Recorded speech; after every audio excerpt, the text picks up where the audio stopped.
welcome to Music Career Radio. I'm your host, Nani Noam Vazana, and my guest this week is Stefania Passamonte, the founder of LPMAM, London Performing Academy of Music, the London Piano Masters Academy, and Master Chord Records. It's a classical label.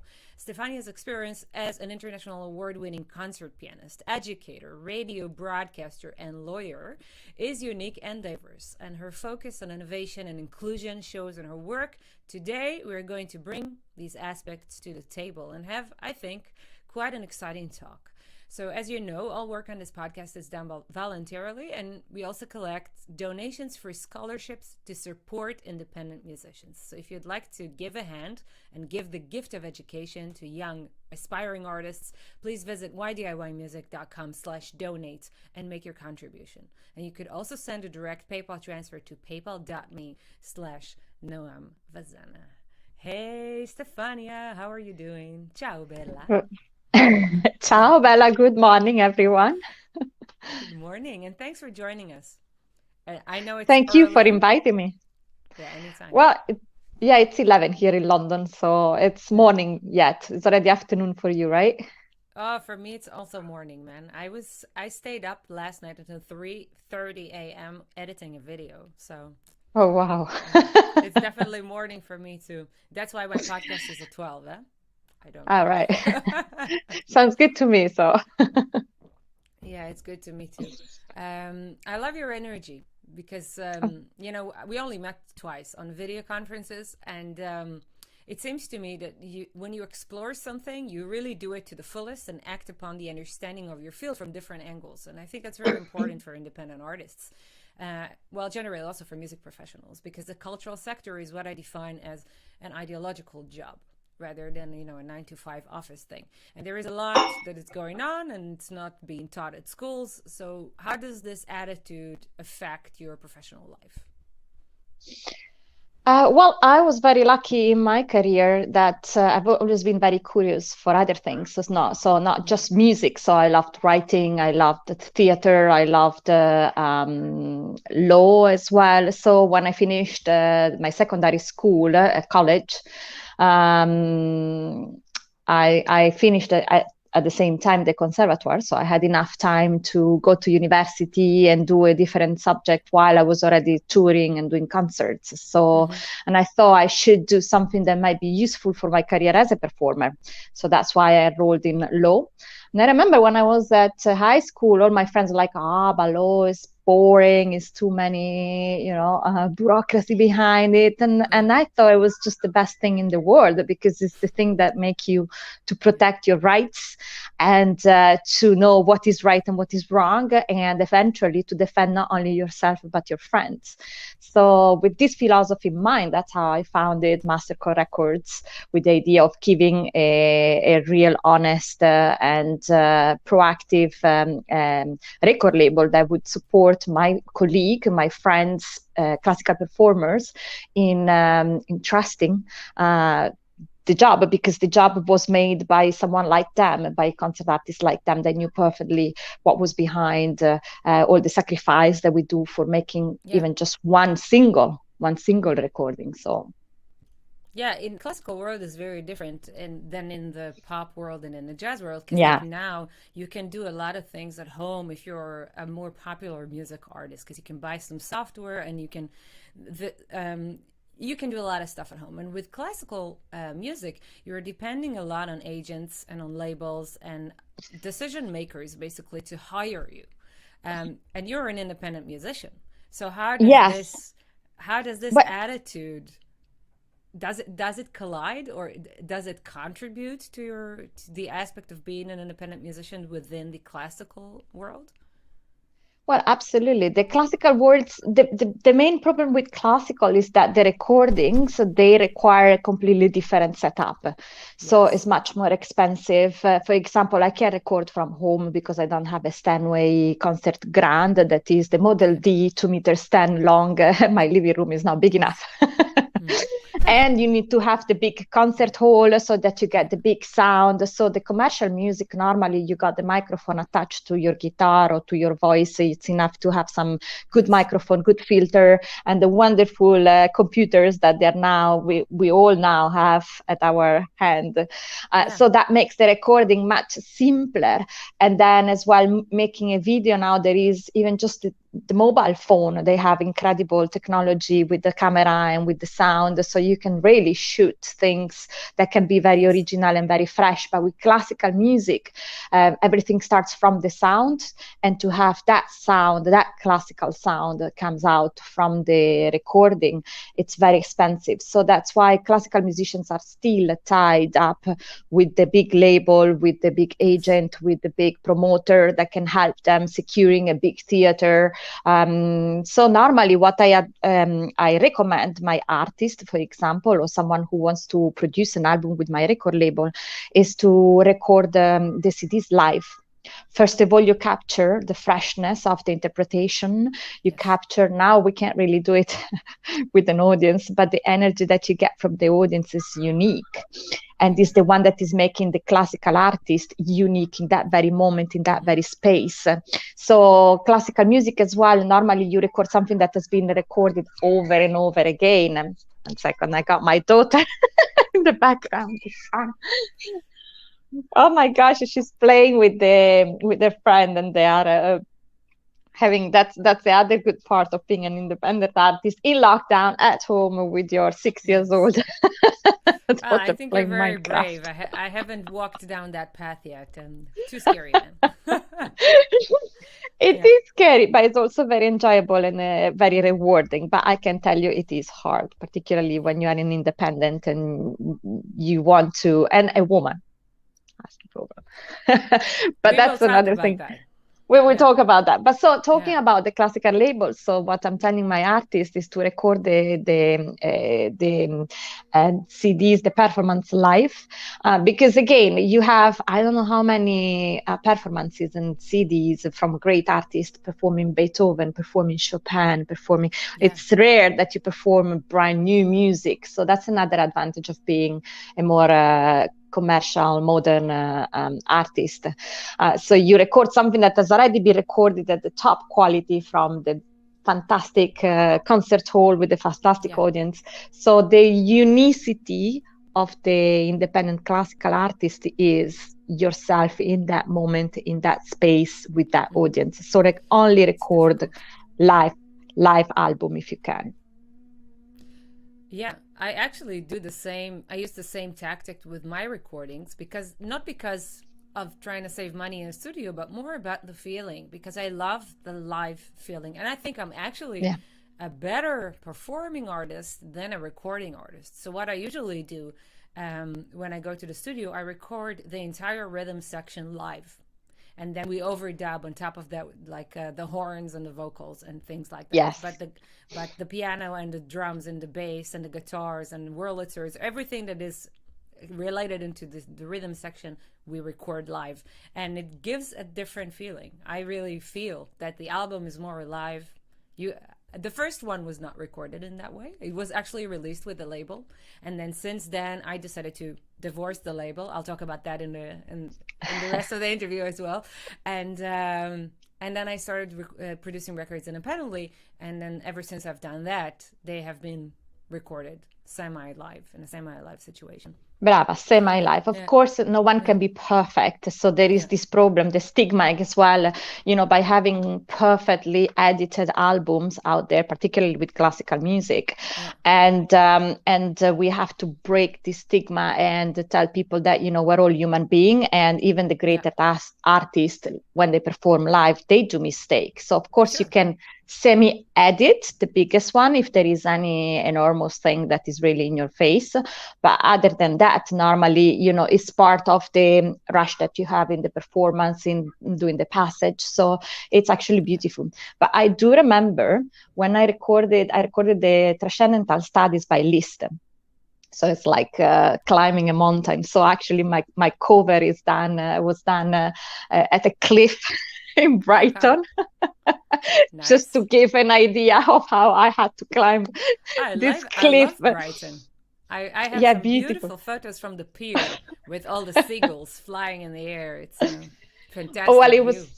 it was so freezing cold, and so for the aesthetic of the album, I had this concert dress, and I was Oh God. in the cold, in the freezing wind, and so the very first shooting was just impossible. So we had to go back, and I convinced the photographer to add a hat and something and a full neck, but it was raining. So if you look at the picture from nearby, you can see the drops on on Wow. the on the top hat while I'm smiling. Yay!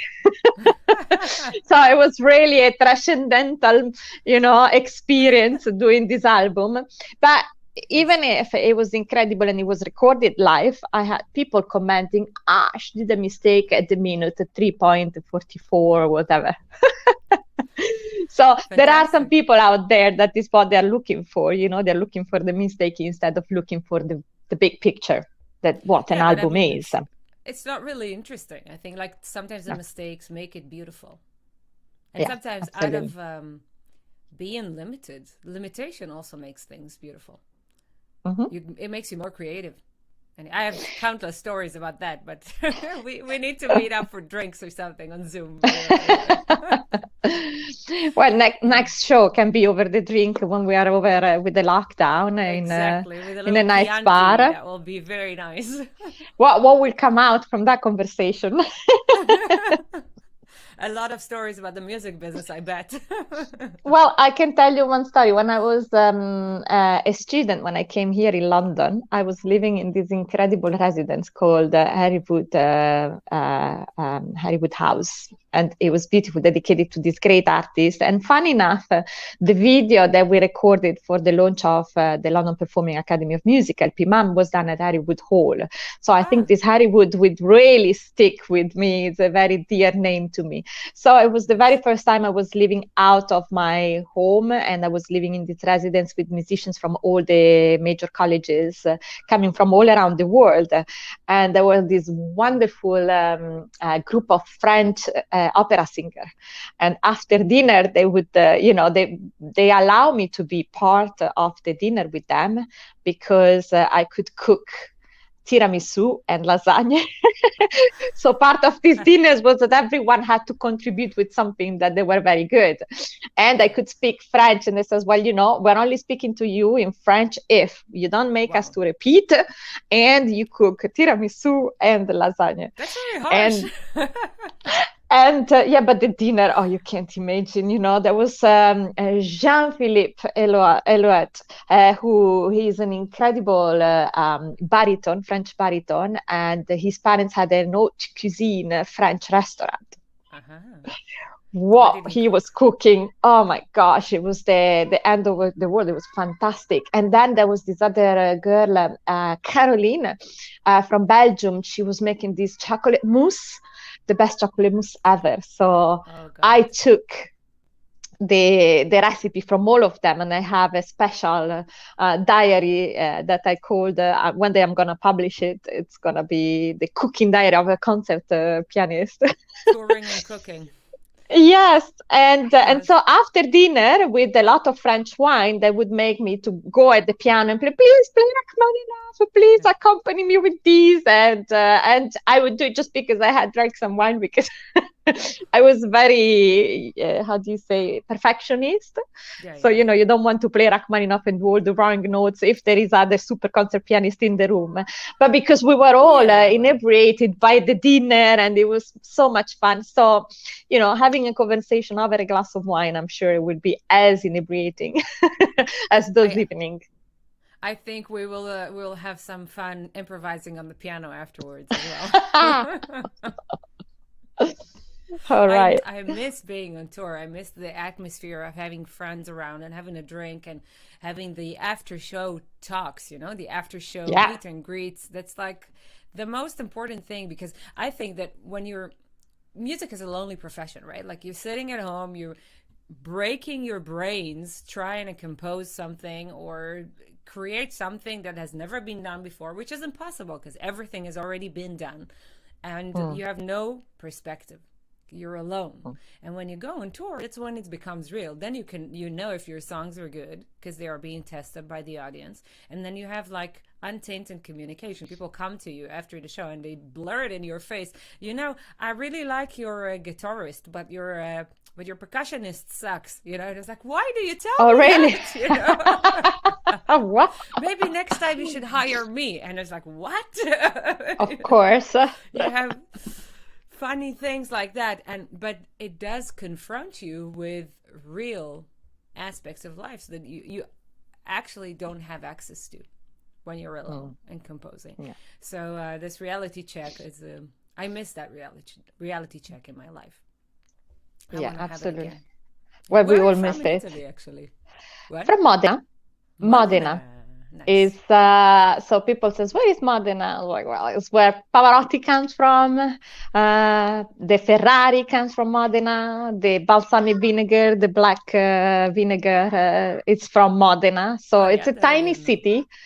But it's an old Roman city, and I'm very proud of it. And it was thanks to the Premio Ghirlandina. Ghirlandina is the tower of the cathedral. It's a Roman Gothic cathedral, one of the most beautiful in the world, really. Nice. And that it was thanks to the Ghirlandina Award that was given before to Pavarotti, Mira Lafreni as well, given by the Rotary Club, that I was allowed to have my very first scholarship to study Royal Academy of Music. So fantastic. Yeah.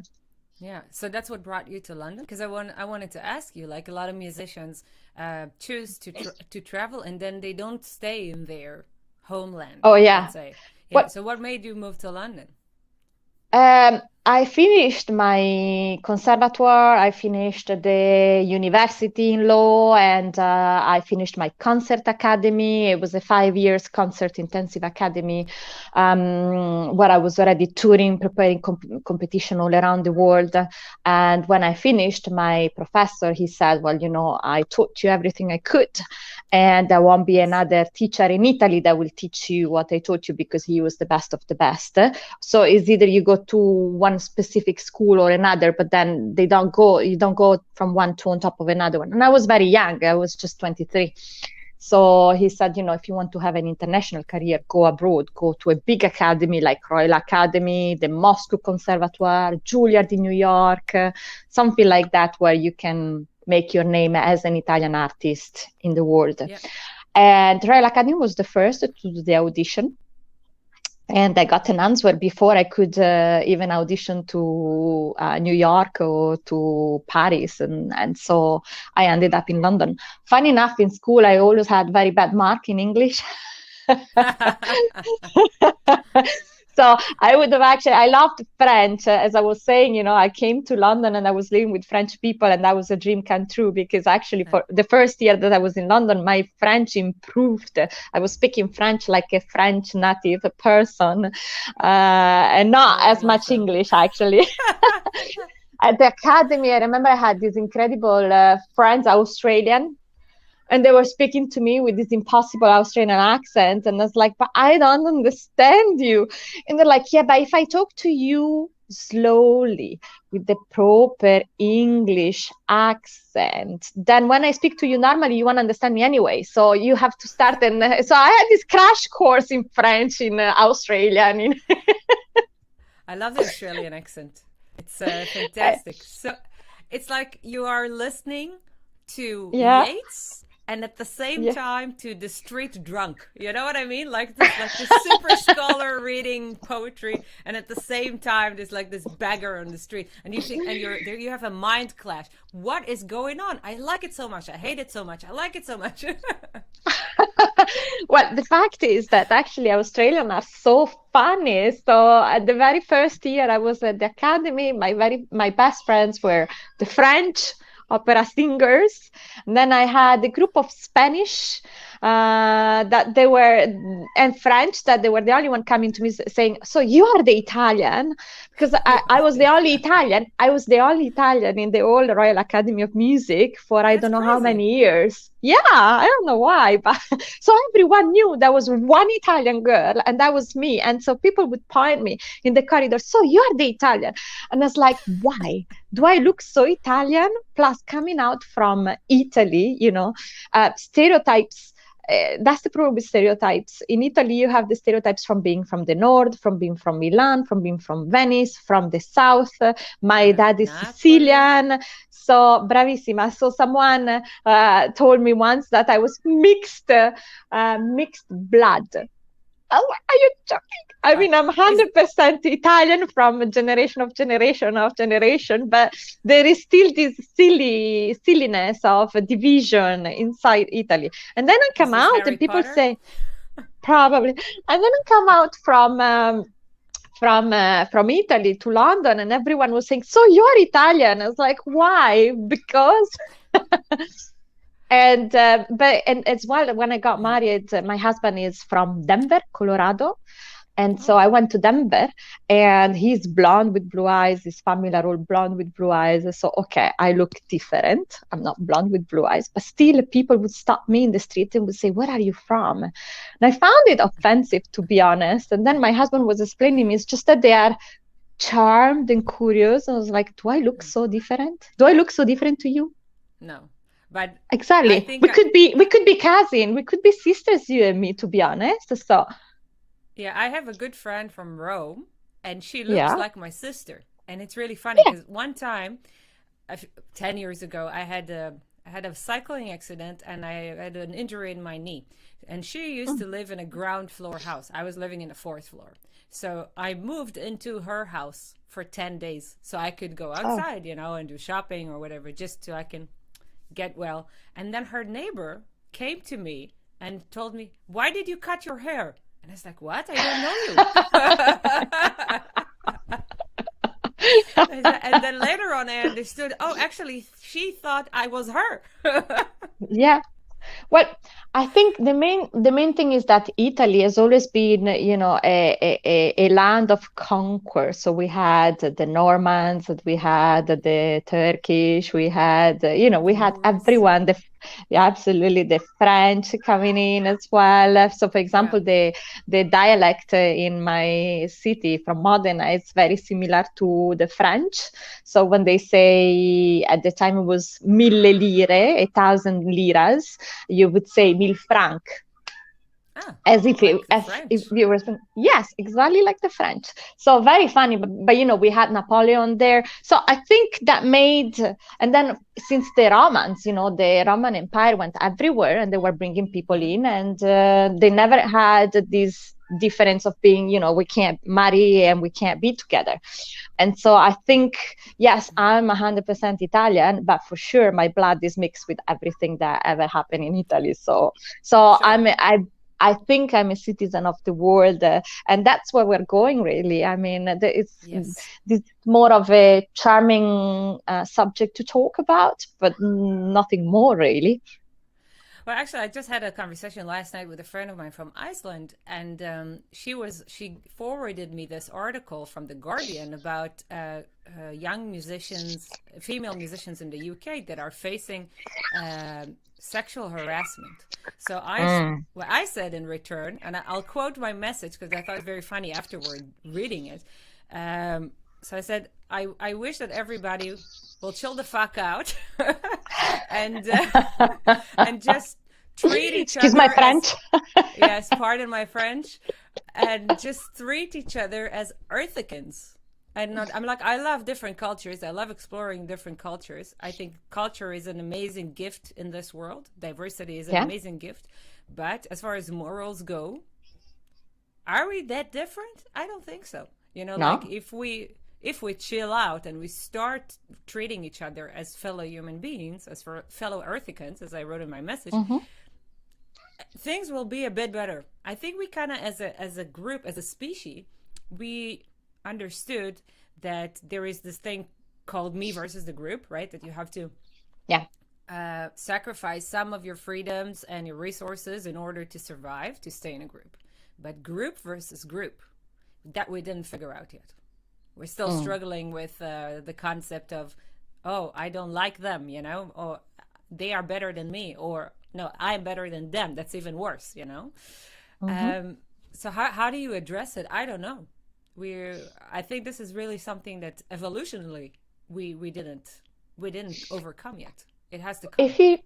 If you like in music, actually, we've always been very lucky. If you look at the history of classical music, you had the performers, the composers that would travel from court to court, and people were always open to know what was happening in France, what was happening in China, what was happening, you got, since Marco Polo, who arrived to China, and everything, we've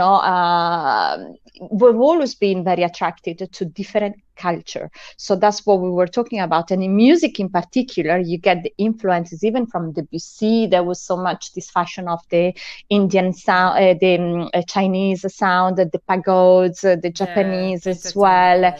Yes, absolutely. But from before, from the Gregorian chant, so that was all the way from the sounds from the Greek, all the way from the ancient Greeks. So, and also inspired by Plato. Funny enough, the notes are 7, but we still managed to compose the most incredible new music out of just these 7 notes. And that's only given by mixing up with and learning about what's happening everywhere else. Yes. And by getting influenced by other culture and by other taste as well. And that's what's making something new and fresh. And that is what is making us so rich. I agree. But somehow we don't accept that, we are okay with exploring the culture, but we are not okay with mixing with them. If, for instance, I had a conversation this morning with one of my students, and he was showing me some art that he has made with his culture, and he's half Jewish, half German. So he was doing like this Jewish drawing, Jewish letters, Hebrew letters, and but he's half German. And then he started telling me like how he goes back into religion, and then at the end of the conversation he says, well, but actually I married someone who isn't Jewish, so actually, am I religious? Am I not religious? So we are so, even with someone who is half-half and married to someone who is not from his culture and is busy to make art that is crossover, there is still the question is, am I who I am, or am I someone else? And this identity crisis that we are experiencing, I think now as a society, because there's a big renaissance, especially with young people, going back to their roots. You can see that in music, you can see that in visual arts. Yes. We are still experiencing this, I don't know, turmoil of not knowing where we come from, and this makes us scared somehow. And even more scared than other people who are different. Maybe it's because we don't know who we are, then we're scared that somebody else will shatter our perception of reality. I think mainly the problem comes when you are not proud of who you are. Not that you don't know who you are, but you're not proud, and you don't understand that you should be proud of who you are, because wherever you come from, whoever were your parents, however was your upbringing, is what makes you today the unique person that you are. So I believe the human being is made by a lot of human individuals, and they're all different, even if they're all from the same city, even if they're all from the same street, or even if they're all from the same family. I can see the difference between me and my sister. We got the same parents, and often I was thinking, why is she so different from me? I don't understand. Also because we didn't really agree sometimes. So that's the problem. So you need to, first of all, love yourself, and then you can accept everything else that is outside. And that's what needs to be taught, I think. And once you understand that, then you can be open and embrace more things. And there is no question about it anymore. Yeah, and this works in any aspect of life. Probably relationships or family business as well. Yeah, absolutely. So self-love. Yeah, I like this topic. We should talk more about that.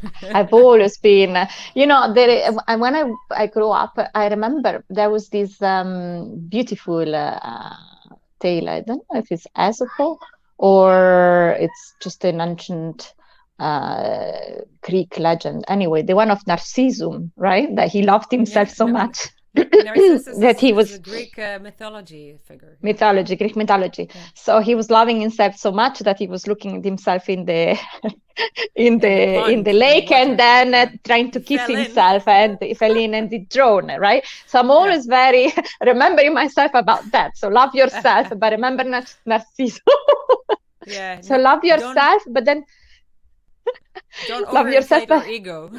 no, but to project your love and your confidence to others so that others will Yes. learn to love themselves. I remember I had this friend of mine, and once we were just talking about something, and she showed me aesthetically, a girl, aesthetically a violinist, something that I thought it was absolutely terrible. And I exclaimed out of my mind, but you don't love yourself. Why do you do that? And she laughed so hard. So for her, that was nothing. To me, that was terrible. And then Wow. I made her to look better because I thought she deserved. That's another way, to love yourself. She loved herself for how she was. She didn't care. And then, there is other aspect to it. But Yes. that was a very funny thing. So she laughed and she said, Stefania is the one that tells me I have to love myself. Like, yes, love yourself first. And you will see everything else will come. Yeah. I agree. I agree. You got it. I'm still struggling with that. I must admit, but I do love myself more as time passes, which is a little bit of an achievement, I guess. Yeah. But if we dive back into the music business, a lot of musicians think that in order to succeed, they have to have representation. Now, I have worked both alone and with agents and with managers, and I cannot really say which way is better. And I think you have done the same as well, and you're currently an independent musician. So I think it mainly depends about the energy of what both sides bring to the joint work, right? Like if you're both excited with what you do and you want to make the effort, then it's going to work. But if there is no fit, then it's not going to work. And it doesn't matter if you have an agent or if you do it yourself. How is it in your experience? Well, continuing from what we were talking about, loving yourself, particularly in classical music, you have so many artists recording Chopin. When I recorded the Transcendental Studies by Liszt, for example, I was like the first woman who did it. Then Really? they came other artists, but before you only had in mind Schifra, who was a super virtuoso, big man with big hands, very strong. And I came from a school where men's have always been pushed forward because they were stronger. They could play louder, they could play faster. It's a bit like doing a race, right? So I was trying to race against Usain Bolt, but in the end, I'm a tiny woman, so there is no. And that's where I learned to love myself and to embrace the fact that I have something that Usain Bolt doesn't have, and this is my femininity, my sensibility to the music, and that it goes to any other man or any other woman out there trying to make a career in classical music, for example. So first of all, you need to realize who you are. Why do you play in a certain way? So you don't play that way because they told you so, or because everyone has to do that way, but because you are interpreting, your unique soul, your unique understanding of the piece. So once you have your unique understanding of the piece, then it's worth to record it and it's worth to bring it out to the world. Otherwise, why would I pay a ticket to come to listen to you if someone else is playing the same but better, faster or louder or whatever it is better, right? Yeah. So you need to have your own way, and then I can say, okay, I love the way she is interpreting that piece. That for classical music. Again, for commercial music, contemporary music, you make your own song, so then I love your song, and that's why I come to listen to your music. You see what I mean? But even with commercial music, it's so easy to fall in the trap of copying the style of a more famous artist, right? Because you are a fan of Yeah. I know I can see that, for example, with crossover. So I have a program at the radio and I interview classical artists, women. It's called Future Classic Women Awards. And I interview classical instrumentalists, composers, conductors, and opera singers and crossover. So with the crossover, they're the ones that are trying to experiment the most. And sometimes they have a very good idea that sounds like something that you already heard, and then you see that they can't develop from that. Yes. And that's why with my new classical conservatory, the London Performing Academy of Music, I thought, let's combine all what I learned in my career, both as an artist and as a record label owner and as a radio broadcaster and lawyer as well, to give the tools to the students to find their own unicity and then to develop it, to then continue on that path. Because, for example, these artists, they had the desire to go towards a crossover path, but they didn't have the tool, the skills, the analysis of what's been done already and what Yes. could be developed uniquely for who they are. I totally agree with you. I see that a lot also with students. And I actually made a decision very early in my career. I was 20 or 21 years old, and I was listening to my favorite artists. And many times I would just sit down at the piano to write a song. I would think like, hang on, this is not mine. You know, I've heard this before. Yeah. And then I made the decision, it's radical, not to listen to music anymore. That's and I still persevere at that. So since then, and it's been 16 years, I haven't listened to music. I mean, like, I listen sometimes if I need to check something, if I need to learn a song for a performance, if somebody asks me to do a cover, or if I'm driving a long drive in the car, like from the Netherlands to Germany to do a show, then I have music in the background. But at home, I never put a record on.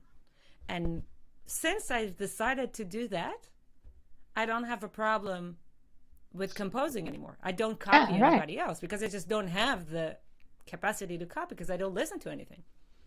Yes, absolutely. It's a weird life, I must say, as for a musician, but I think the sacrifice is worth it for me to do. Well, I think, for example, I do the same. I do exactly the same for classical music. So I'd never listen to classical music apart if I have to learn a new concerto or a new piece. Then I listen to the great old masters like Rubinstein or Horowitz. And then I make my own way. So just to memorize it faster, but then that's it. Then I never listen to it again. Yes. But I do listen. For example, my husband used to DJ, and when he was younger, yes. And so since we've been together, he always put on records in the weekends, and we listen to any type of music. So actually, after our first date, he put on Traviata with Pavarotti. So my favorite composer, my favorite opera. I'm like, how do you have that in your record collection? You see, your vinyl collection. And so when you listen to the old classics now of rhythm and blues, of jazz, of rock, those are classics that everyone knows. So I think you can listen to those. Maybe don't listen to the new music, but to the very old one, yes. Yeah, these ones I already know because I've listened like crazy since I was 16 to 21. I was listening the whole day. So I think I have the reserves from that period still in me. And when I hear a record that I heard back then, I immediately recognize it. I think it had such a huge impact on me back then. It happened to me, by the way, very similar thing with my husband. The first date that we had, and then we came to his house, he put on a record of Bill Evans, and is my favorite piano player, the jazz piano player. And I was like, wow, how do you have that?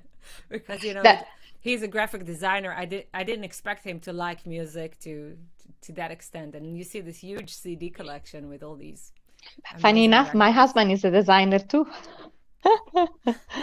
That's so very funny. Here. Maybe we should double date. I'm for sure.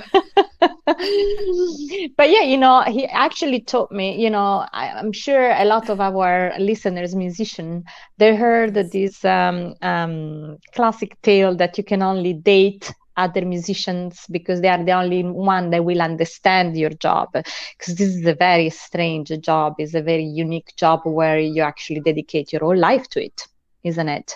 So you spend hours in practicing. There is no weekends because you're touring, and so Yeah. it's something There's that's no to life because someone you're who has. touring. So if you are talking, explaining this with someone who has a job that is 9 to 5, Monday Yeah. to Friday, then they won't understand why don't you have the weekend free for us, Yeah. for the The weekend family, is the other etc. way around. You have most of the shows in the weekend. Yes, So, yeah. absolutely. Okay. So it is true. But actually, he taught me something else. So, for example, he told me that I need to cherish the time with the family. So, after a certain time in the evening, I put my phone in to do not disturb. So, before I would take phone call anytime during the day, during the evening, in the weekend, etc. Now, I only limit that unless it's something really that cannot wait. But if I can, I try to push everything during the week. And that's really giving me more space as well, because I'm sure you noticed, but we tend to work 24 hours and 7 days per week, isn't it? And Guilty that's as charged. okay. Oh, yeah. But then, if you want to live a long life, I think you need to learn also to rest and to take your Yeah. time and to have your uh, break completely. I'm not So, for interested example, in a long life. Sorry.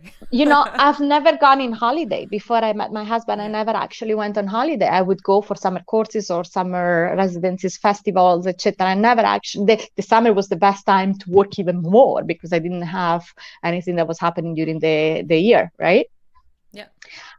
But 2 weeks out of a year is actually not that bad. So I promise you, then you come back with so much desire, much more desire to work, and much more energy. So there is a reason for the holidays, there is a reason for the weekend, and there is a reason for the hours that we sleep at night. So we need to learn to embrace that as well. I need to learn. I don't have that yet. I mean, like, I'm fine with traveling. I love Mhm. traveling. But lying down on the beach doing nothing, less. It's not my Yeah, thing. Yeah, but but traveling, then again, hiking, yeah. yeah, but then again, I love myself very much and I want to suck the vitamin D into my bones. And I know if I get that, then I don't get sick in winter. So then I don't. Yeah. So trust me, health is the most important richness that we have and that we need to Mhm. cherish and cultivate together with our art. Because, there is this myth of all these great artists that died young. Look at Chopin, look at Mozart, look at, Well, they but had then syphilis. absolutely. But but even rock and roll that they were Yeah, doing the legends of the drugs. terrible exactly. But then if you Yeah, look I at don't do Mick, that. yeah, but look at Mick Jagger. I went to see Mick Jagger when he performed live at the Hyde Park a concert. My husband brought me there, and he was phenomenal. He's 70 or something, so full of energy. So I know he did a lot when he was young, but then he understood he needed to take care of this body to then Yeah. being able to continue to do rock and roll later on. Mhm. And that paid off incredibly. So you want to Yeah. do that.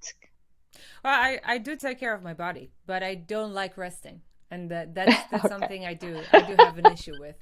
I eat very All well. I right. exercise. I don't do Ah, any very good. drugs. I don't smoke or anything. But Very good. I'm an insomniac, and that's something we still need to figure out in this brain. It's not there yet.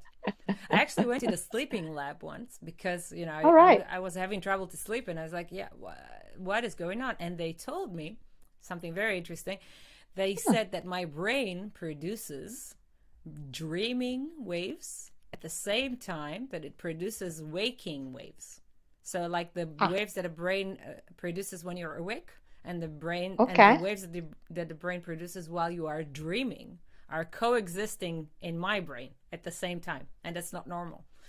And Okay. they don't have a cure for that, which is maybe also a good thing, right? Like, because then you get these weird ideas that look like dreaming, and then you Mm-hmm. put them into writing. Like I Mm-hmm. sometimes wake up in the middle of the night and I have a whole symphony in my head already orchestrated. All I have to do is go and write it down.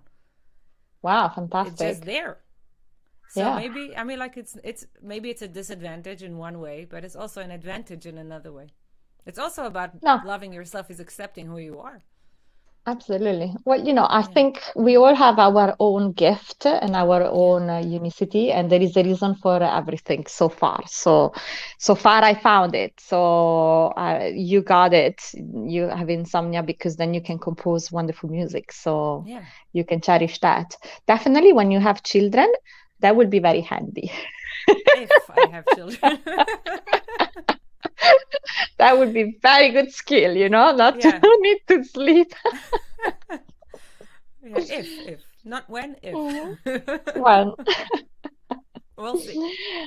no, absolutely. Well, Yeah, having children is another chapter. It's such a big part of life, and it's such a big part, particularly as an artist. But I remember when I had mine, she wasn't sleeping at night. So that was very hard, particularly for memory. Concert artists, concert pianists, they have to play by memory, and memory is works at its best if you have your proper hour of sleep and rest. And if you have a child, a baby child, you don't sleep and rest. So that was really affecting my performance. And I was speaking with my neighbor. She was just showing off her Emmy. She won an Emmy for a costume design. It was this incredible, super arty neighbor, and she had 3 kids. And she told me, "Look, Stefania, you can't stop who you are. You are an artist first of all. So if you stop being an artist for being just a parent, for example, you will suffer, and then your child will know that you're suffering, so will suffer too. suffer too. So Yeah. exactly. So first of all, you need to love yourself." Another person who told me that, and be an artist because you were born to be an artist, and then your daughter will grow up around this and understand that. So that was a very, very good tip from someone who had 3 children. Me, I only have Yeah. one, and I'm telling you, it's more than enough. Yeah, 3 children sounds like a whole squad of terror. I don't know. Like, I have Well, a but friend, she has 3 children. They're three yeah. boys. Oh And my God. I have attempted to take care of them for 2 long weekends while their parents were on vacation in Italy. And it was a challenge. It was a challenge. I did my job, I think, but You managed.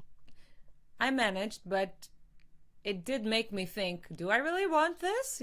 Like, I'm not sure. No, no. Every But first of day, no. no, every day No. of your life. Yeah, yeah. I know. Once you start, that's it. It's for life. There's There no is a turning saying in back, man. Italy. There is a saying in Italy that says that children are a piece of your heart. It's a Napolitan saying. They are piezze core, a piece of your Oh. heart, and that's Piazza is a absolutely piece. true. Piazze, it's in Napolitan, and I'm not very good at speaking Napolitan. And piezze core, core is for cuore, so the heart, Nice. and it's absolutely true. They are part of you. When you Yeah. make a child, only the moment you're making it, you really understand it. I had my sister who had my nephew, Ettore, who is a wonderful boy. And I remember when he was born, I kind of felt the link of the blood with him. I had a feeling for him that I never had for anyone else. I have Wow. super close best friend ever, not even for my sister in a way, but for the nephew. And he's so tiny. And I knew he was part of me because he was part of my sister. So That's funny. when I had my daughter, then of course that's completely new world. Then, of course, she's not an angel. I I wish don't she think was, but anybody she's not. is. Not mine. I mean, I had people that they had 3 or 4 children. Said, you should have more than one. And then they met my daughter, and I said, I understand. I understand. So they stopped there. But when I had my baby and she was in my tummy, and I was thinking, you know what, I don't want a doll. I want, a baby that is interesting and active. And so I Yeah. got what I wished for. So I can't Yeah. complain, to Be be honest. careful what we wish for. So If I get a that's all baby the that is, advice if I'm I, passing you through. Wish for an angel that sleep. well, if I Yes. get anything that is similar to me, it's not gonna sleep. That's for sure. I was so energetic when I was a kid, even more energetic than I am now. Mm-hmm, So, mm-hmm. by the way, I don't drink coffee. I don't All need right. it. I have Mm-hmm, enough energy for 3 people without coffee. So mm-hmm. it's yeah, you can imagine what I Funny. was like as a child. Oh yeah. Oh yeah. Your mother. You ask your mother. My mom told me once, I wish that when you grow older, you will have a girl just like you, and then you'll suffer like I did. Then you know what I went through. And I was like, yeah, Oh yeah. thanks, mom. Uh-huh. Yeah, but is this irrequietness that is making you the artist that you are, that is making you curious, that is making you active? I don't believe there is any artist that is just someone who enjoys sleeping on the sofa. Doesn't exist. I know So one. artist, He's practically a okay. cat. But he All right. makes amazing paintings. It's like All this guy right. could sit the whole day and stare like this through the window and not do Yeah, nothing but for a week. And he's then after not that doing, week, yeah. paf. Yeah, but you know very well he's not doing nothing. His Yeah, brain it is just looks like it. capturing everything, isn't it? Exactly. He's Yeah, capturing everything with his eyes and with yeah, his soul. And yeah. then that's his process. I wish we could Probably. have that type of process, but no, in music you don't. In music you have to practice hours and hours and hours and then record and then perform, and Yeah. it's a different type of. I love the performance part. I could do that all day. Like I had last year before Corona, I had like 90 concerts, and I Wow. wished I had 150. You know, because like for me, it's fine. Every other day to do a concert is totally okay. Okay. I'll be Wow. happy. Yeah, yeah, Wow. yeah. So yeah, I'm so I'm planning on that. as soon as we're over, I can't wait to get my vaccination. I'm actually So then considering we to go to Israel just to get the vaccine, because here they're not vaccinating anyone. Just the all right. emergency crews and uh, But it the should community come. that is in high It risk. should come, and I believe as soon as that come, we will In be able to October, meet they said. again. It's a All really right. long time. They didn't make plans on time. They only ordered the vaccine doses late. And now they have a mix. They have a few 100,000 from this and a few thousands from this. And there's like in total only 164,000 doses for a country of 18 million people. So, like, I don't know. How are they going to plan this? But okay. Well, yeah, that's Yeah. not good. I'm very um, trustworthy towards vaccines. I've always been a big Mm-hmm. fan because I believe in doctors, medicine, and science. We're so Yeah. lucky to have what we have today, and making us to win battles against, Yeah. 50 you years ago, know, people still died from tuberculosis. So, like, exactly, what are you talking about?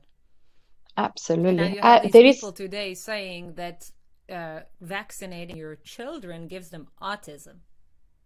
What? It's like, is the earth flat? What are you Yes. talking about? Basically, yes. Well, Yes. there is now a wonderful program on the UK television. It's called "It Is the Sin" or something like that, and it's set up in the 80s when HIV started to go around and was this mysterious illness. Yes. And the protagonist was talking in the interview saying about the fact that it's really much like the coronavirus now. We don't see it, we don't know what it is, but somehow if we get it, we risk to die. And the main actor is actually was diagnosed with HIV when he was 16. Can you believe it? After his first relationship, and but he lived with that, and there is now this wonderful new medication where you can have a normal life and you can live much Yes. longer. We need totally to trust the doctors. If I had another life, maybe I would go in that direction. I just can't stand, unfortunately, I'm too empathic. And so if I see anyone suffering, I cannot not cry. So I would be a very terrible doctor. It would be very difficult for. I went to med school for 3 years before I Right, there became you a go. musician. And Yeah. this is two reasons that I left were the responsibility. I could Mm. not face the idea that maybe one day I will have to tell someone your spouse just died, or Oh you know, my you have a gosh. terminal illness. I just couldn't imagine myself doing that. Yeah. And the other thing is that music was a big calling. I couldn't leave music alone. I had to Uh-huh. make music. So already in my third year, I combined the med school and the music academy, which was insane. I will not repeat that experience. But All right. but after the third year, I quit med school and I immersed myself into the music studies completely. But anyone that is connected with, the care worker, they're all heroes. I believe in that, and we do our part with music. So, for example, there is this there was this terrible polemics, I would call it like that, about the fact that they published a list here in the UK saying that music was the least useful job, and that so was they in had all the papers, man. Oh yeah, in October, and they were telling musicians that I put the thing from the newspaper, the snippet from the newspaper, on my timeline on social media. I was like, "What the fuck is that?" Exactly, yeah. absolutely. And then I was challenging people to go through quarantine without books, films, music, whatever, visual arts. Absolutely. Just go through quarantine without any entertainment. Then we'll see how it goes. But even absolutely, but even surgeons, when they're doing a big operation, they're listening to music. It's absolutely normal nowadays to listen to music while you are doing an operation on the heart of a patient, for example. My mother-in-law, she had this type of operation on her heart, and so she was half awake, so she could hear the music and the doctor singing while they were talking. It was pop music, I think, something like that. Wow. Once I did an MRI and they gave me a Beethoven string quartet, and I was very happy. I was like, luckily, it's not shitty music. There was a few months ago, they did an operation on a woman, a violinist, an open brain operation, because it was an open brain. She had to be awake, and they made her to play the violin while they were operating her brain to see if they were touching anything to stop her. That happened down in Puglia in Italy. And so that went everywhere, and it's incredible how she managed to play, and then she's now back performing. She was the first violin from this symphonic orchestra, I think in Bari, something like that. So, but that's the power of music. One of our professors at London Performing Academy of Music, she's called Claire Aubert. She's the cellist, fantastic, phenomenal cellist. But she also has a big passion for. She volunteers in hospital, and she realized once she was performing Schubert for a patient who had dementia and didn't want to be medicated. But as soon as she started playing Schubert, the patient went calm, and so they managed to do the medication. So they asked her, "Can you come again?" And so she wrote a book about that called Les Pensements Schubert. That translated, for me, it was translating in the thinking of Schubert. In reality, it's actually translating in the medication of Schubert. And she made this big research on the effect of music on patients with dementia, or for making people to recover. So going back to what we were saying before, when you love yourself, when you find your inner harmony, and the harmony is music, that's when you can be healthy and happy and live longer. So harmony with the world as well. Out here, when I practice, I got a bird that come and sit on the tree just here outside my window and start singing if she likes it or he likes it. I think it's a female bird. So it's super cute. And sometimes she sings, she gets so excited that she sings too loud, and I have to tell her shh. But that tells me that I'm doing right, that I'm playing right, because so much that a bird comes and sing with me.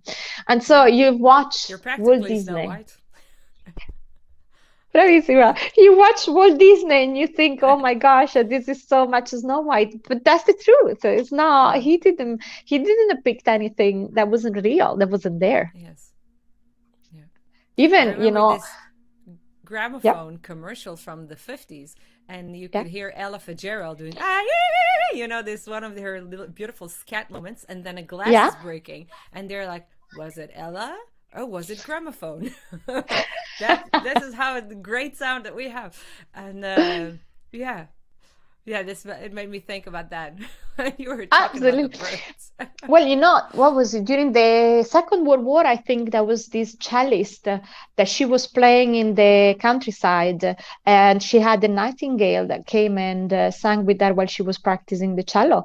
And the Nice. story went out, and BBC decided to go out there and record this moment, and that was broadcast all around the UK, and that became the Nightingale song, and everyone knew that when they were playing that record, other Nightingale would come in. I don't know what was it so magical in those notes that she was playing, but that's when you get the response from nature, and in this case, when you get the response from a human being, you feel the power of music. And Sure. as you said, music is a call and is a medicine as well. Yes, it So is. never ever say that is not useful. Yeah. Yeah. Guys, don't underestimate the art that is around you. No, Yeah. absolutely. How did you keep yourself motivated and also your artists motivated during the pandemic? Um, well, during the pandemic, I've been very, very busy launching the London Performing Academy of Music. That has been a big challenge because we wanted to launch it last year. Then, of course, we had the pandemic, so we don't have a campus. We don't know when we will be able to open a campus. So it's going to be online, but we have this phenomenal platform. So I've been experimenting with the platform. We had summer masterclass with a professor in Japan teaching a student in Abu Dhabi, or a professor in Los Angeles teaching a student in Oxford, just to test it. It was working phenomenally. And so then I had to interview so many new professors, fantastic, stellar faculty, including you, where I was showing the platform. And this was giving me an incredible motivation for when the pandemic will be over, when we will be able to have a campus and we will be able to all meet in there. The energy that will come out, it will be unique and phenomenal and worldwide, really. So the motivation actually increased even more during the lockdown. The lockdown has given me so much more inspiration and so much more hope. Nice. So I know that when this will be over, it will be a party that will never end. The universe will implode. Oh, yeah. If we're all in the same building, I'd like you watch out, Oh, yeah. The music that will come out of there will be just something, Yeah. I was looking at the roster, the faculty roster for the LPMAM, and what struck me the most is the 50-50 gender balance. And this is something we have to address in the music business because somehow it's not clear yet that it should be more equal. Like, even when I play shows today, a year ago, because Corona, but even when I play shows nowadays, people still come to me after the show and say, hey, you play trombone. That's not a feminine instrument. It's like, what? Actually, we have a wonderful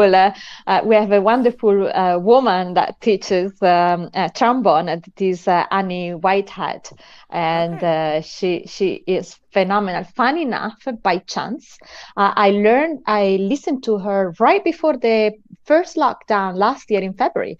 I was at the Jazz Cafe for the birthday party of a dearest friend of mine, and she was performing, and I was so impressed that she was super good, and she was a woman, and next to her was a trumpet player that is Charlotte Keffe, and she was as phenomenal. And then 9 months later, Arfi Robinson, who is the Dean of Classical, introduced LPMAM to them. And I told them, you know what, actually, I heard you playing live right before the lockdown.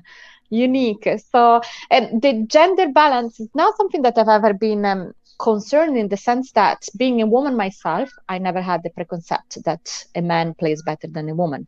Quite the opposite. I had the problem of fighting these stereotypes of the big concept artists that is only men can play the most virtuoso, the most powerful, heroic Chopin, etc. So I always challenge that with my recordings. But it just happened, and so these artists are all just the best of the best in what they do, and I was very lucky that they were available, and they were all excited to come and teach in this new conservatoire, because it wants to be a conservatoire that will break the tradition of teaching only the classical music of the Western Europe from the 1600 or 1400 before, right?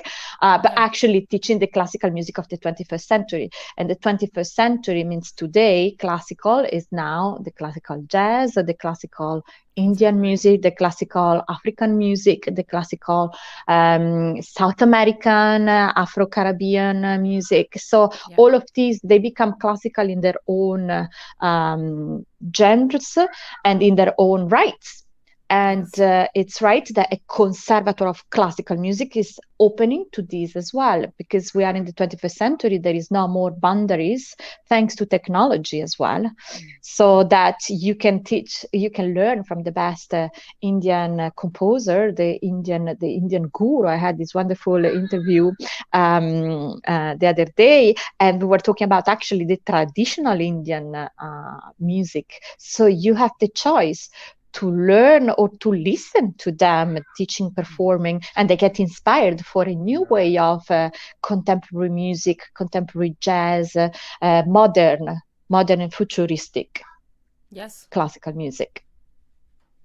Amazing that you do this crossover, and you also have a crossover department, which I'm going to be delighted to be a part of, which I really like. Like, at the beginning when I started making my music, so people told me, I don't know where to place you. What do you do? Is it pop? Is it jazz? Is it classical? Is it world? I don't know where to book you. I don't have the contacts to book you because I don't know what you do. And now, cut to 15, 16 years later, people are telling me, oh, you also do crossover. Hello. I was there at the beginning. But what is really crossover in your eyes? So crossover is the perfect bridge to cross the other side and go to a different audience, to a new diverse audience that is curious to learn about new sound that is not just commercial music, pop and hip-hop or whatever, but that is not classical. So they are scared of going into the opera theater or in a great concert hall, for example, and listen to just an hour or 2 hours of just classical music. So crossover is the perfect middle ground that is allowing them to get exposed to it, and then eventually to be invited in to go deeper to the origin. And crossover, I absolutely, but I'm but also the musician, because I know that a lot of musicians, classical musicians, love contemporary commercial music, but there is this stigma. You have to be in your box. You can't mix it with the others, because then otherwise you're not, as you said, you can't be sold here or you can't be sold there, because you're neither of the two. So crossover, actually, the first time I heard about it was with Pavarotti, with the three tenors, when they started to do the big albums. But even from before, Mario Lanza in the movies, when you got operas that was made into a movie, and then that's the crossover. Crossing over with other arts as well is another fantastic way, and movies are the best way to me to speak out and tell the story to people that they don't know the context. So it already happened with Bellini, no? With those movies, you could see in the music that there is a lot of cross. As well, yes. The idea of the crossover department is a place where then you can feel home, where you can be exposed to some of the best artists in their crossover field.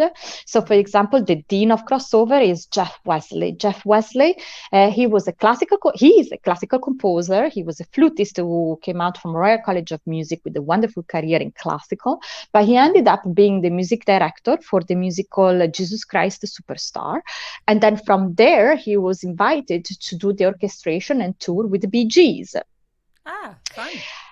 And then he went on having an incredible career with pop super artists from Italian legends from the 60s and 70s. And then more, he directed, arranged for Bond movies, for so many. And at the same time, he stayed true to himself to be classical. And he also played jazz. So I actually saw his concert right before the lockdown, another concert in February last year at the Jazz Cafe, where he was performing with some incredibly fantastic jazz artists. And he was playing his things at the piano. So he's someone who knows very well both the world of classical, the world of pop, in commercial music, rock, and the world of crossover. So he's the perfect person to make the glue, to make people to understand how they can enter it and how can develop their new unique voice. Nice. So I was very passionate about it. Yeah. We have a little question here from the audience. Maya Sapiro-Tayan is asking, I'd love to get an answer to, after all classical music, you are looking for technical perfection that is very difficult to achieve. What are you looking for when you listen to the performance of classical music? I don't listen to the perfection. I listen to their inspiration, and if they give me something in terms of feelings. So often perfection becomes dry and becomes something that doesn't give you much, but a yawning. So I'm sure you've been to concerts and you've been yawning out of it for classical music. Depends. It depends if it's boring. I did. Sometimes it's just a repetition of what was already made by the greats, you know? Like if I go to a concert and I don't feel that the artist is giving me something new, that he's telling me something that I don't know, then I'm not inspired to listen. But for example, I brought students of mine to see a concert of Polichinelle by Stravinsky. And the orchestra was performing. They were having a big fun between each other because it's a very ironic piece. And you could see the flute teasing the oboe and the violin teasing the cello. And they were laughing while they were playing. And I was laughing with them because it was so funny. And the audience, they were all sitting very seriously and looking at me laughing, saying, why are you laughing? This is a serious piece by Stravinsky. It's like, yeah, but do you have the context? He wanted you to laugh with this piece. So when I go and see a piece of classical music, it doesn't matter how many times it's been performed, but if that piece make me cry or make me laugh or make me smile or make me, being coming out of the bubble in that moment, right? That's what I want from a concert. I went to see Pollini at the Royal Festival Hall performing a program only with Chopin. So it's very hard because there is not much variation. It's just Chopin for an hour and a half. But I was invited, I had a ticket from a friend. So I was in the first row next to the Japanese friend of my friend, who was a very serious business person, right? And he had his young daughter with him as well, watching the concert. So they were listening to it very seriously and with great reverence to the great Pollini, who's one of the greatest pianists in the world. And he was so humble. He walked on stage. He was, just down and sat down and played. He wasn't making very much fuss, nothing that you might see, for example, with Lang Lang. So he was very serious, but somehow he had, that's when you see the artist, right? He had some power inside that came out in such a way that the whole hall was breathing with him. You could hear the breathing of everyone next to me exactly at the same time as he was playing. And when you create these waves of breath of energy. That's what you want from a concert. That's what you want Yes. from it. It doesn't matter he's playing right, he's playing wrong. Is he giving you this? Is making you to be on his same wave, on his same energy, on his same, and then that's when you're happy. That's communication. Yeah. That's what I Funny try to do enough, with my work. that was in the time when we had, it was 2000, it was at the very beginning, really, when I was in London. I think that was the war in Afghanistan, or it was the war in Iraq, one of those two. So it was a big problem worldwide, And I remember we had the bombs attack in London. So it was all connected, as Wow. you may remember, in that period, yes. Yeah. And I was there at the time, so it was also scary to go in a concert hall full of people and listening Yeah. to a classical concert. Well, no one cared about anything else. In that moment, in that hour of concert, hour and a half in total, etc., you were like in another planet. And that's what you want. You want, when you go to see a concert, it doesn't matter which style, it doesn't matter which, you want to forget everything else. You want to enjoy just the music, just in that moment, and have a moment of transcendence, right? To That's what give it was. yourself to the art and get something Yeah. back. Yeah. Yeah. Fantastic. Thank you for being such an awesome guest. Thank you for inviting me. Yeah, anytime. I have one last part of the interview, which is I call the fun part, because I always Okay. ask these serious questions. So I've borrowed the Bernard Pivot questionnaire, and I use Okay. it at the end of the interview. And it's a series of 10 associative questions that you're supposed to answer with the first thing that comes to mind, but I'm flexible, so you can Okay. think, or you I can can give think. two All right. Thank answers, you. or no, it's not a big deal for me. So don't feel pressured to do anything. Yeah. All right. So just tell me when you're ready. I'm ready. You're ready. Yes. I'm ready. What is your favorite word? Word. Oh dear. If I had not to think, it's music, because we've been talking about music for so long. So Yes. music. Yes. And what is your least favorite word? Stress. Oh, stress. Nobody said that before. I'm doing this podcast for like 8 or 9 months, and nobody said my least favorite word is stress. Interesting. Stress. Maybe people like that somehow. What turns you on, creatively, spiritually, or emotionally? Oh, absolutely. When something is beautiful, artistically speaking, when there is some art that is beautiful, in the sense of inspiring, then I could cry. So it could be a movie, could be a theater, could be a tree, a leaf, something, a painting. But if there is something music, of course. But when there is that moment that you truly understand that, that's when I'm absolutely happy and want to go to the piano and create something that will inspire as much. Do you compose actually? No, but I do it through the music. Yeah, through Not yet. the. Maybe it happens. I did some things, so to be honest, but Yeah. I don't.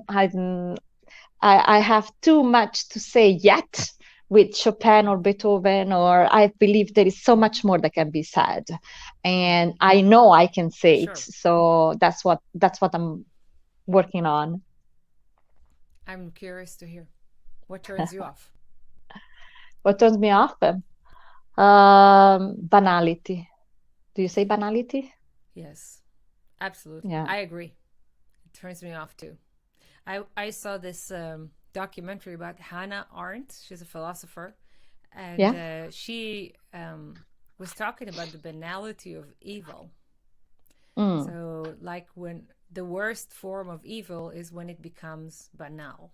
Like when you take it for granted and it's not an atrocity anymore. And Oh my gosh, like you that's say, even banality worse. can make everything even worse. Yeah. Mm. Mm. Yeah. Yeah.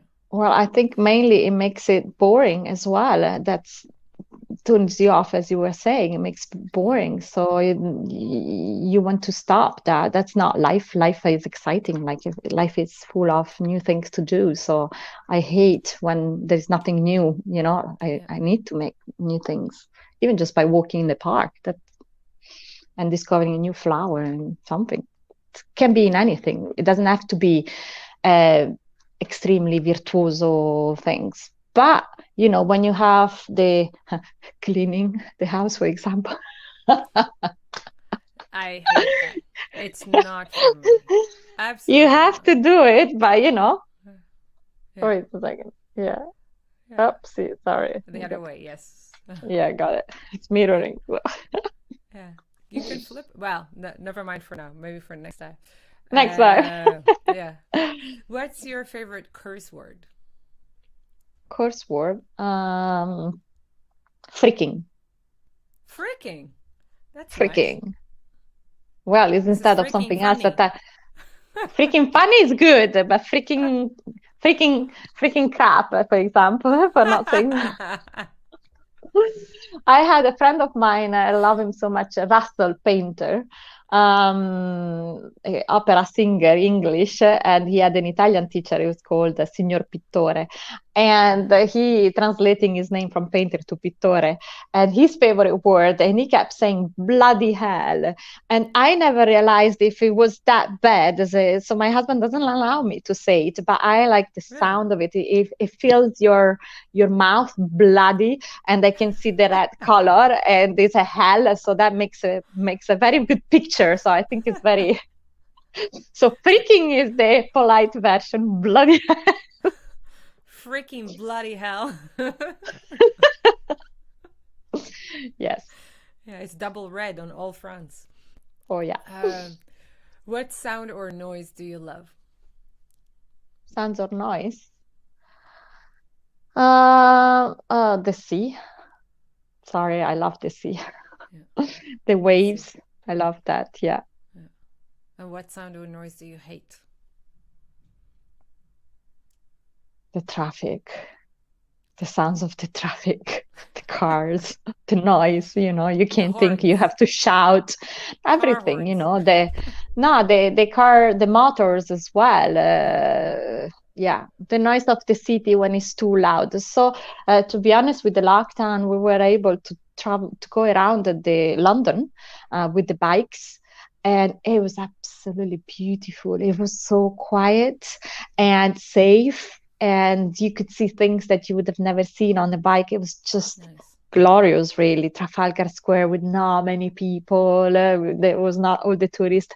I understand we want all to go back to normal. But that moment was a privileged moment that no one have ever seen ever. Since the capitals have been built, they've always been full of people, isn't it? Never ever you had a city, Rome, Milan, Paris, with no one around, and you can walk and hear the silence.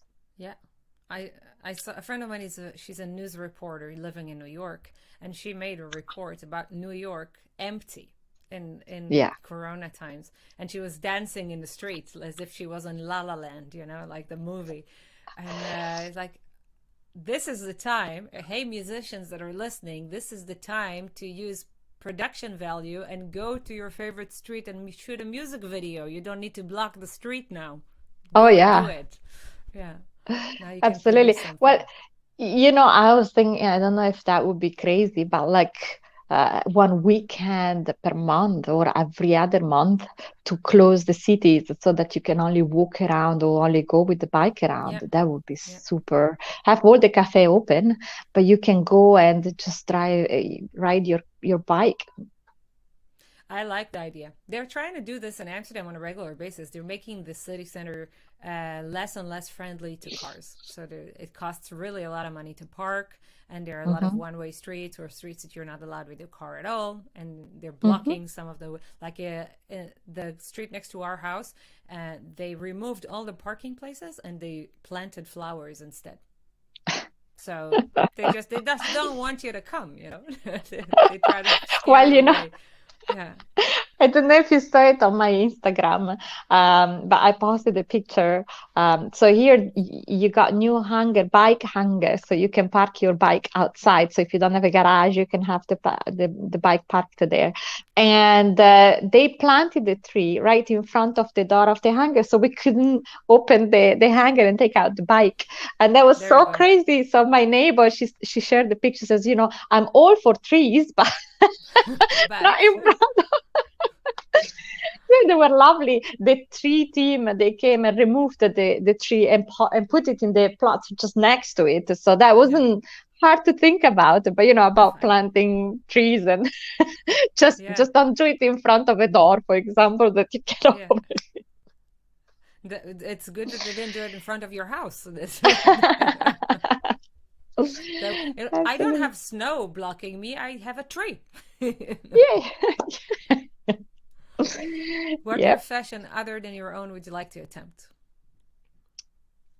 Journalism, I did some journalism and I loved it. It was wonderful because it was a way to tell the world the truth through my Mm-hmm. own eyes. So I know journalists, they have a huge responsibility in any sector for anything they do. And I ended up writing for politics and was big Wow. scandals coming up in the front page. And I felt the power and the responsibility of being a journalist. So that's another job that I'd love to do if I wasn't a musician. Wow. And what profession other than your own would you not like to do? Oh, being an accountant. My mom is an accountant, and the bureaucracy Yeah. behind it. She goes crazy. She works so many hours, and they keep changing and they keep making things so much more difficult. So I have the most respect for accountant, and it's a job I would never ever be able to do. Yeah, I don't like it either. I do my taxes on my own. I mean, I have an accountant, but I Yeah. prepare everything for her, Yes. and I don't like doing it. Every time that is the week of doing the taxes, I get like stressed and Ah, you tell depressed, and me. I don't like it. Yeah, Oh, yeah, yes, yeah. yes. And the more you say I don't like it, the more it takes. I know very well. I know, I know. Procrastination. I usually don't have a problem with procrastination, but just with specific things I cannot do. Yeah, And yeah, yeah. that's when you need to understand, you need to hire a professional to do it for you. Understand your weakness. I accept. Oh, yeah. Oh, Yeah, yeah. Delegate when you can. Yes. yeah. My last question is my favorite question. If heaven Okay. exists, what would you like to hear God say when you enter the gates?